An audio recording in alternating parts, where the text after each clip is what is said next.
You are the listener, the one they turn to when the world is too heavy. Your ability to listen is a well-sought trait, a sign of a deep and compassionate soul. But somewhere along the way, a crucial line became blurred. You were meant to help them carry their burden, not to carry it for them, because you have your own.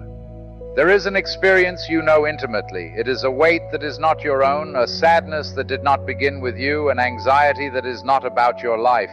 You walk into a room and you can taste the unspoken tension in the air. A friend tells you their story, and for the rest of the day you carry their sorrow in your own body, a heavy cloak you cannot take off. You have a gift. You can feel the emotional weather of the world, but this gift has become a burden. You have become an emotional sponge, soaking up the pain, the chaos, and the negativity of everyone around you, until you are saturated, heavy, and lose your own shape. You believe this is your duty, that this is what it means to be a good or empathetic person. But what if this is a profound misunderstanding? What if you are not just feeling their pain, but being consumed by it? This state of porousness is not a sign of enlightenment, but a sign of an unhealed wound. It is a signal that your own psychological boundaries have dissolved. Your journey must be into the heart of that experience.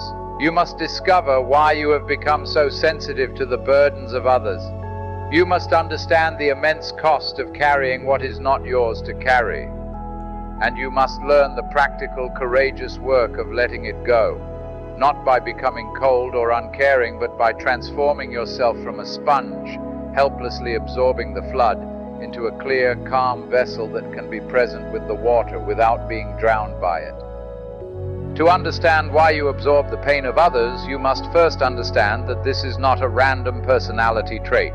It is a survival strategy that you learned in your earliest years. It is the core wound of an ancient pattern, the pattern of the wounded healer.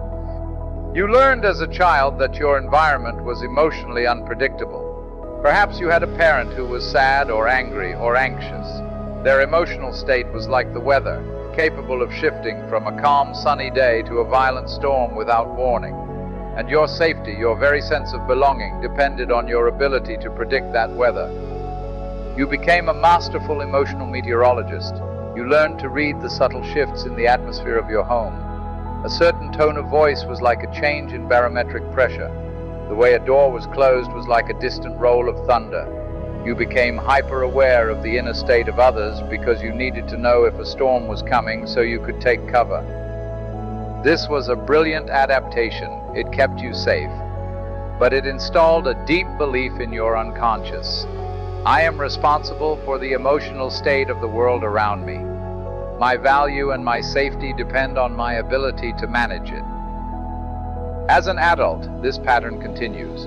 You are no longer that small child in a volatile home, but your psyche is still running the old program. You walk into a room and your inner meteorologist is still scanning the sky looking for storms. You are unconsciously drawn to people who are in pain because the healer role is the one you know how to play. You feel their pain so intensely because a part of you still believes that if you can fix their storm, you will finally be safe. But there is something deeper and more dangerous happening here than just feeling their emotions. It is a kind of psychic infection. This is the unseen burden. You are not just carrying their sadness or their anger. You are unconsciously absorbing their unresolved inner conflicts, their own unhealed shadow material. Think of your own psychological energy as an immune system. When you are strong, centered, and have clear boundaries, your immune system is robust. You can be around someone with a psychological cold, their bad mood, their negativity, their drama, and you can have compassion, but you don't catch it. Their virus cannot find a host in you. But if your own immune system is weakened, if you are neglecting yourself, if you have abandoned your own needs, if your boundaries are weak, you become highly susceptible. You don't just feel their sadness. You take their sadness into your own system, and it becomes your sadness. You absorb their unhealed anger, and it triggers your unhealed anger. You are not just helping a friend with a cold, you are becoming sick yourself. This is why you feel so drained. You are fighting invisible battles that are not yours to fight. You are trying to resolve the inner conflicts of others with your own life force, and this is an impossible task. You cannot heal someone else's shadow for them. You can only become infected by it. The cost of this pattern is the slow erosion of your own life. You become a supporting character in everyone else's story, and you forget how to be the protagonist in your own. So what is the cure for this psychic infection? It is not to build a fortress and hide from the world. The cure is to heal your own immune system. And the primary medicine is the development of a healthy psychological boundary. This begins with the most sacred and difficult act for the wounded healer, the act of saying no. Not just with your words, but with your energy. A boundary is not a wall you build to punish others. It is not an act of aggression. It is an act of profound self-respect. Think of your own soul as a sacred garden. For years you have left the gate wide open. Anyone could wander in, trample the flowers, pick the fruit, and leave their trash behind. You were taught that being a good gardener meant allowing everyone access at all times. But your garden is now exhausted, barren, and filled with things that are not yours. A boundary is the act of putting a simple, beautiful fence around your garden.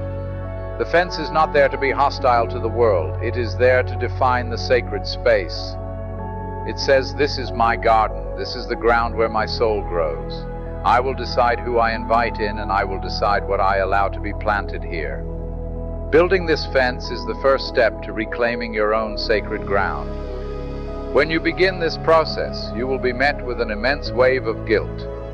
The part of you that learned, "I must help everyone to be loved," will scream in protest. It will tell you that you are being selfish, cold, and unkind. This guilt is the guardian of the old, self-abandoning pattern. You must be willing to feel this guilt and to act anyway. Your first no will be terrifying. It may be as small as not answering a phone call when you are tired, or not offering advice when it isn't asked for, or simply saying, "I cannot take that on for you right now." Each time you do this, you are strengthening your own psychological immune system. You are teaching your psyche a new truth. My well-being matters. My energy is finite and valuable.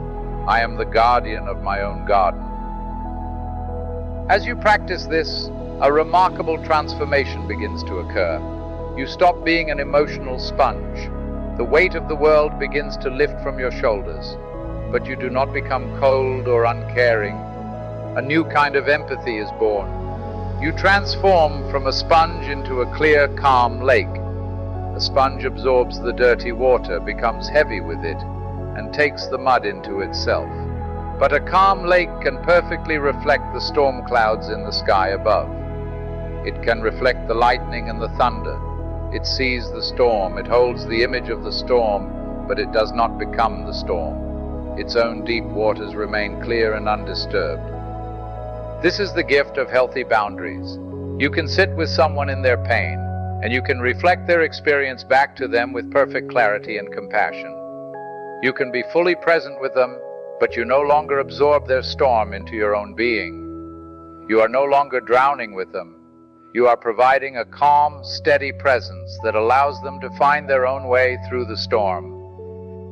You realize the most healing gift you can offer anyone is not to carry their burden for them, but to be so whole and grounded in yourself that you create a safe space for them to learn how to carry their own. You stop being a rescuer and you become a lighthouse. You no longer exhaust yourself by jumping into the stormy seas. You stand on your own solid ground, you tend to your own light, and you shine it, showing others the way back to their own shore. This is the end of the wounded healer's compulsive sacrifice. It is the beginning of your life as a whole, integrated human being who can love the world without being destroyed by it. Your burden is not to carry the pain of others. Your true purpose is to be so rooted in your own healing that your presence becomes a source of healing for the world.